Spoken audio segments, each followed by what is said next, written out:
Hey everybody, it's Brandon, and I lied my ass off about bringing you an update every 2 weeks. At this point, it has been 7 weeks since my last update, and I have a good reason for that. It's because I lost track of time.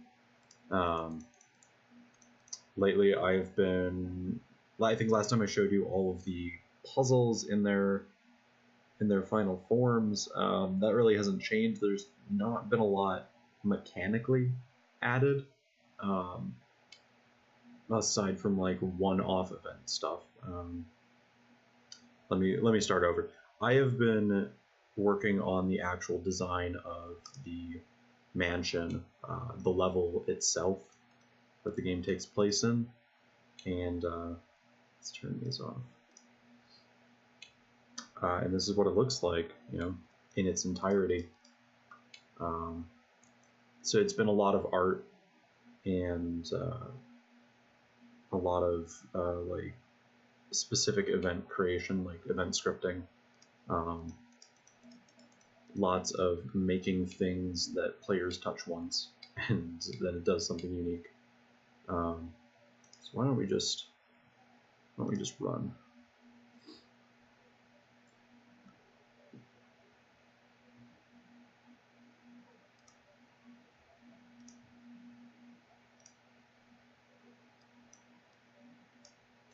Alright, we'll start up a new game here.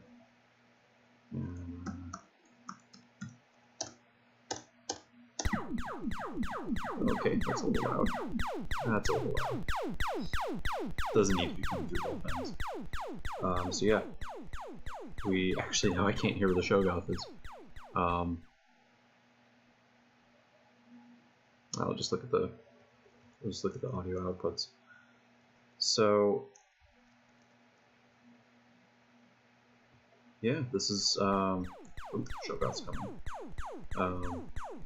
You guys can probably hear it on your end. I can't hear it right now, but I updated how the Shoggoth actually projects its sound out into the world. I wasn't really satisfied with the way that Game Maker handles 3D sound and fall off, so I made my own.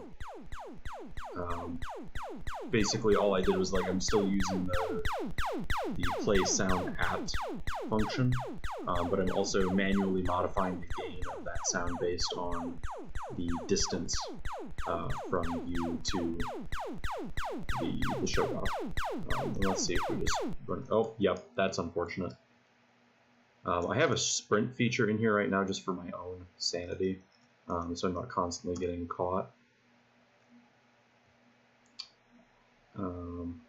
The Byakhee stuff is in, you can see it just flew by the window there. I made the windows a lot smaller, so it's like you just get a brief flash of this thing flying by, and you're not really sure what it was. But the big windows, before you could see the entire thing, and I wasn't really satisfied with that.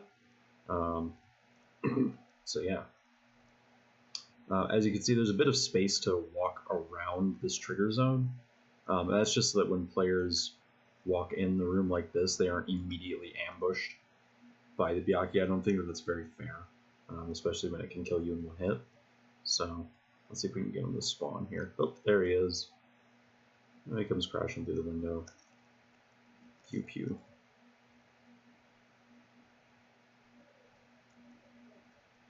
And yeah, I'm actually pretty proud of a lot of the artwork that I've been doing for this lately. I was really scared about not being good, more or less, but things have been looking pretty alright. Oh, I forgot to turn on the room covers. Things have been looking pretty alright as far as artwork goes. You can see that's the courtyard, the atrium down there, where we were standing in before. What I'm moving on to next is details, because as you can see, this is pretty bland. There's not really a whole lot going on in this room. I'm going to add paintings and tables and stuff, and generally spruce up the place. And after all of that is done, I will be implementing all of the inspect zones, so letting the player look at and examine things in the environment. Pay no mind to that. And after that, it'll be events based on how many lives the player has, and generally tying the whole thing together to make it a playable package. I still haven't done the opening area outside of the mansion. That'll come later. I kind of want to get everything. It's its own, like, it's sort of in a vacuum from the rest of the game, so it doesn't really need to tie in with all the other stuff that's going on in the mods itself. Yeah, speaking of one-off events, some things about user interface that I added. There are hotkeys now, so you can 1, 2, 3, 4, 5, and R take you to slots that will matter. And if you're on the last slot and you try to move backwards, it'll just make you go empty-handed. A lot of this stuff is going to require the player to not have something in their hands, but there's the distinct possibility that the player may have every slot open. So I added the hotkey H to just make yourself go empty-handed, so you're not using anything. So this is one of the events. This controls this door here. And so you go in here, tilt the painting. Now you can come over here and this is open. And this is the safe. I need to change how the safe icon looks because I didn't anticipate it being in a solid gray room, but that's what I ended up going with. So I gotta put a black outline on it or something. I think that's all the rooms up here. So we'll go back down, and I've accidentally trapped myself. Whoops.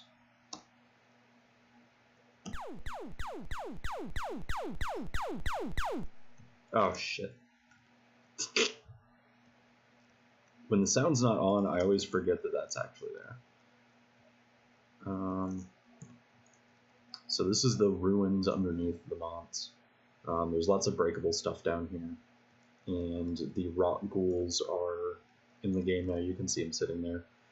They have a % chance to activate if you're holding the rusted key when you walk by them.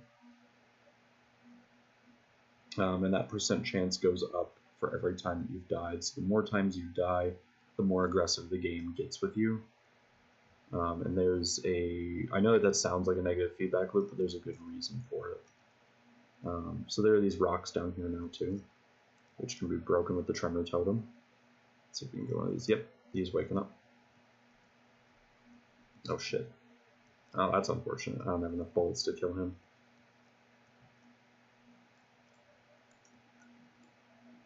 But yeah, the rock ghouls are pretty slow. The longer you're down here, the more chances you have to activate these guys, and the more of them are active, the harder it is to evade them, obviously. So you want to be careful not to piss off too many of them. Just recently I got in the collision for all the walls, so I'm still kind of testing that to make sure that none of these guys are phasing through rocks where they shouldn't be. Looks like he's following this properly, so that's good. Let's see if we can aggro a few more.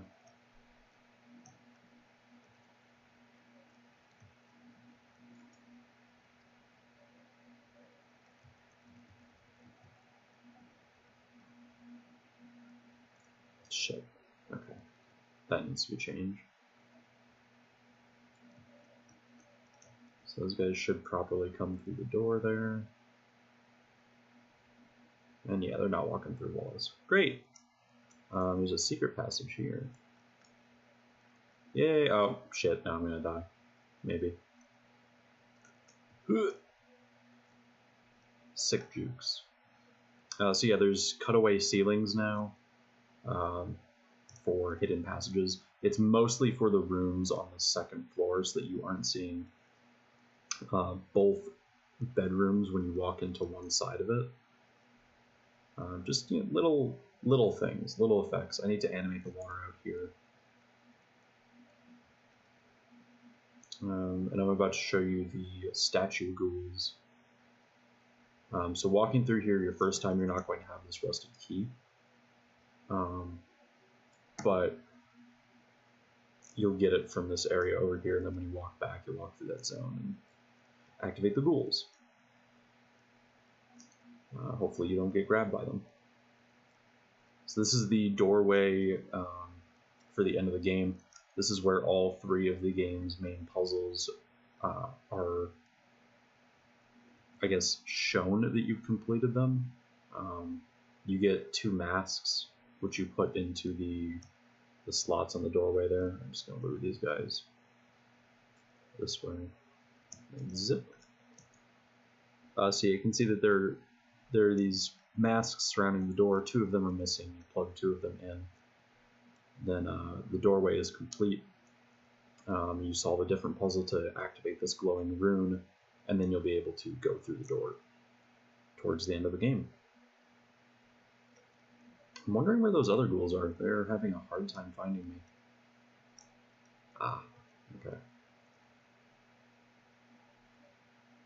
I suppose that's fine if they linger around in other places. Not really an intended effect, but nah. So yeah, these are the masks.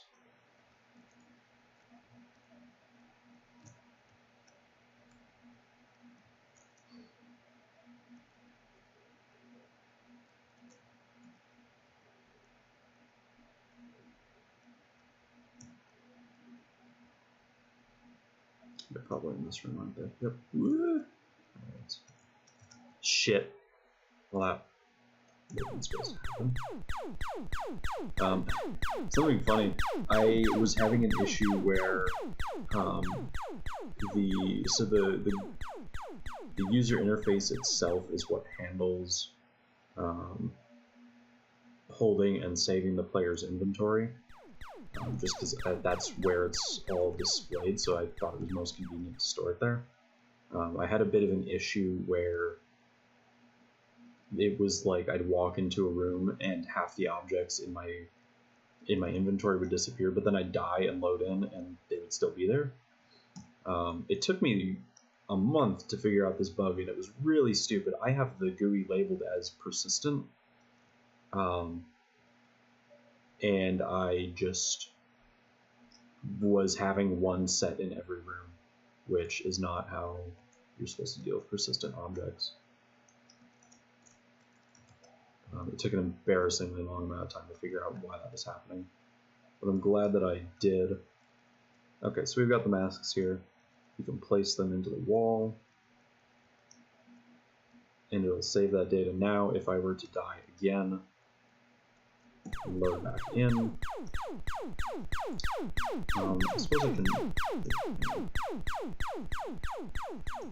We're going to go back down there so I can show you that they're still in the wall, but I want to show off this area out here.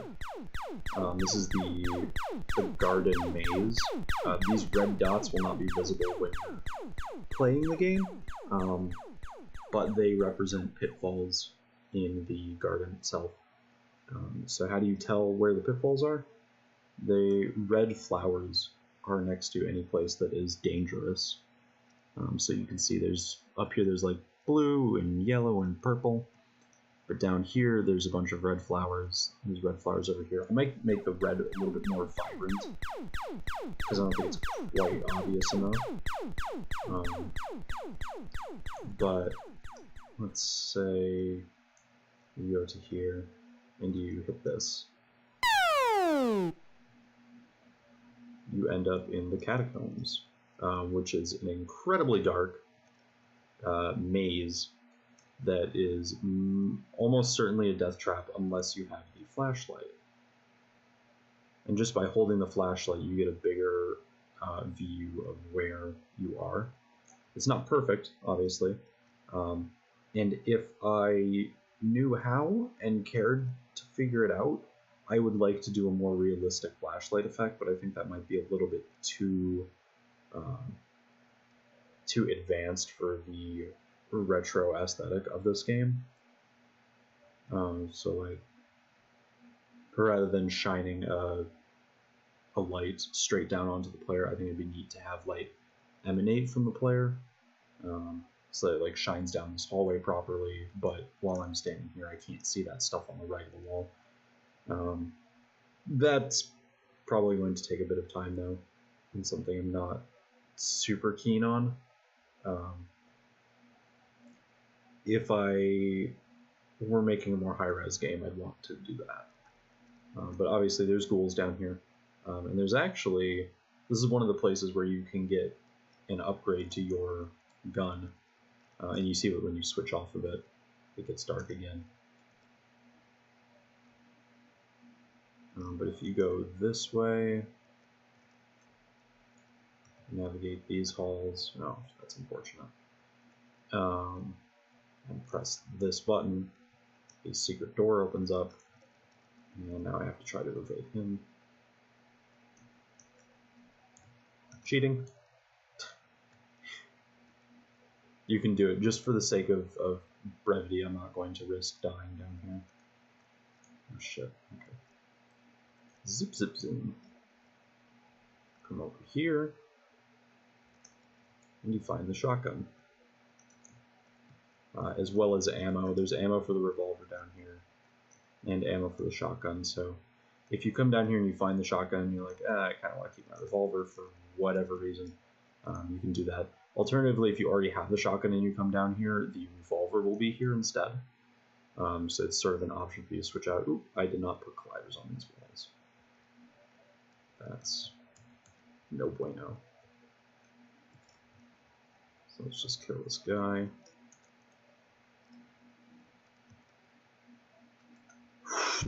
Okay, almost got by him.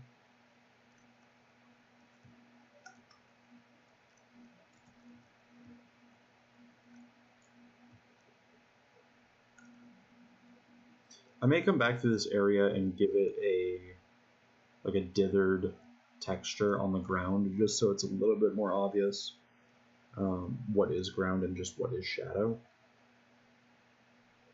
But other than that, I'm pretty satisfied with how this maze works. You actually spawn relatively close to the exit when you come in, and it's built in a circular manner, so you'll eventually find your way out. And if you fall down there somehow without the copper key, none of the ghouls will activate. At least they shouldn't. And yeah, that's how that works. I'm just walking down here. This is actually where you will start every iteration of your playthrough. You start in here. You'll always have the tremor totem, so you'll see the little thing poking out of the wall here. You can inspect this. Oh, there's a typo there. And you see that there's, it might be a little bit hard to see on your guys' end, but there's a dark gray outline that goes along all of the walls here that is not present in this spot, and then there's a little bit of the rock sticking out through, so shoot the tremor totem at it and you'll be able to slip out of here. I may put the border on this side just so it looks a little bit better. But yeah, the copper key itself is in the room at the gateway, so on the player's first playthrough they'll come out of there, come out of here. If they go this way first, none of these ghouls will activate. They'll come all the way around here and find that there is a copper gate here that they can't get past. The only other place that they could possibly go, and they could go over here. The flashlight is back here, not a mandatory item, so it's hidden a little bit. There are cracks in that wall, and again, the whole thing with no border, or no thick outline on the edge up there. But it's a little bit harder to notice. So yeah, the only other place the player can go is this way. So they come up here, press the button, sort of teaching them about interacting with things in the environment, so that, like with the inspect button, so that they can progress. come through here, and the copper key will be sitting right here. So I bring the player to the end point of the game, show them this massive landmark, and make them think, maybe this is important. You know, it has a lot more detail than everything else. Bang, bang. They won't have the gun at this point, so once they come back, the statue trap will activate, sort of pushing them along this way. And the only other place left for them to go. I suppose they could also find this down here.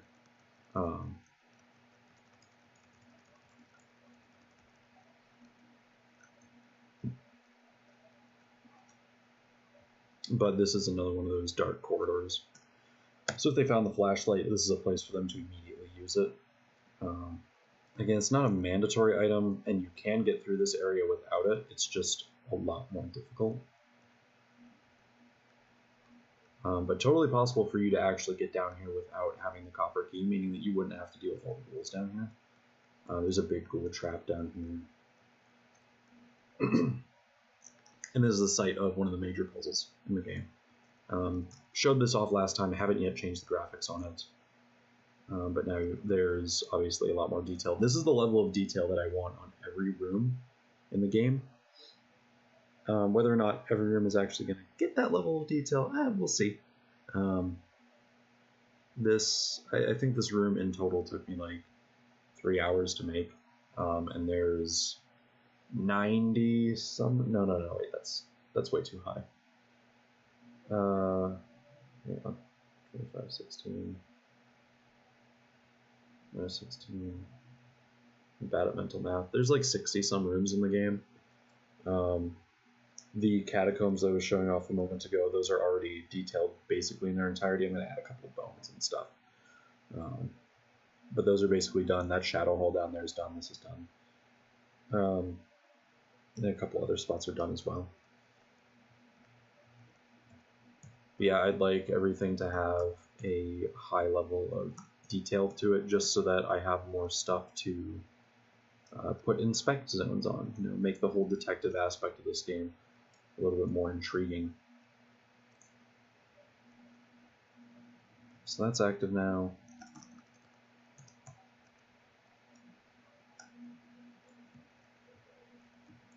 And we'll head back to the door to see it.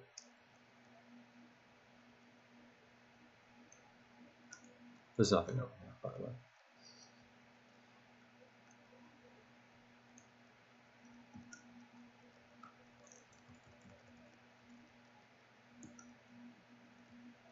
I definitely need to get to work on sounds. This is a bad habit I have where I basically don't do sound design until a lot later in the game, and it means I end up going back through a lot of stuff and recoding things to work with sound. This is what it looks like when you have the runes activated. You can see now everything is active. Theoretically, we'd be able to go through this door now, but not built yet. So not quite ready.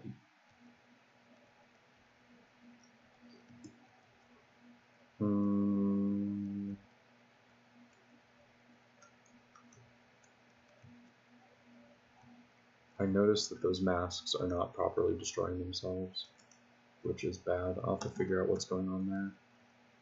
Looks like I can just pick these up again, which I really shouldn't be able to.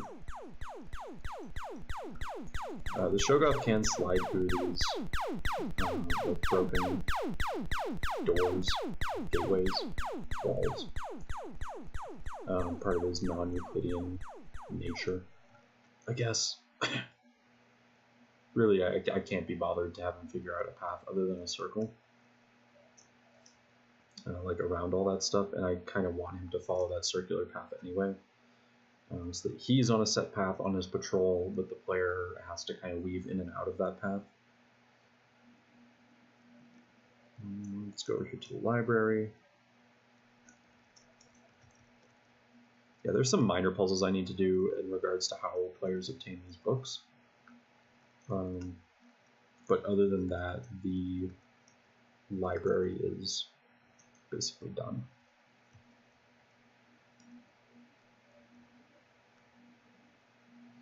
And this is normally where the player would find the palette mask. You can see it right there, sitting on the table. Some other skulls here. There's Byaku's skull, human skull, a couple candles, books. Really proud of how this area looks as well. I like little details like this. I like working in low resolution, minor details. So I'm looking forward to putting details in the rest of the rooms, but at the same time I'm like, oh fuck, that's a lot of work. That's a lot of work. Is there anything else that I really need to go over? Not really. I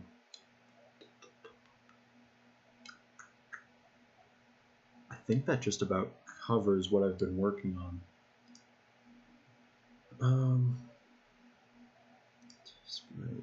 Yeah, all this is stuff that you've seen before. So yeah, a bit of a longer update this time. I'm not going to promise 2-week updates because obviously that didn't work. And since I'm going to be working on a lot of art, it's probably going to be a similar situation of what happened with this update, where I just go off the radar for a while and bury my nose in the pencil tool. So yeah, let me know what you guys think. If anything seems weird or you have questions, excuse me, feel free to leave a comment. Let me know your thoughts on everything, and I'll see you whenever for the next update.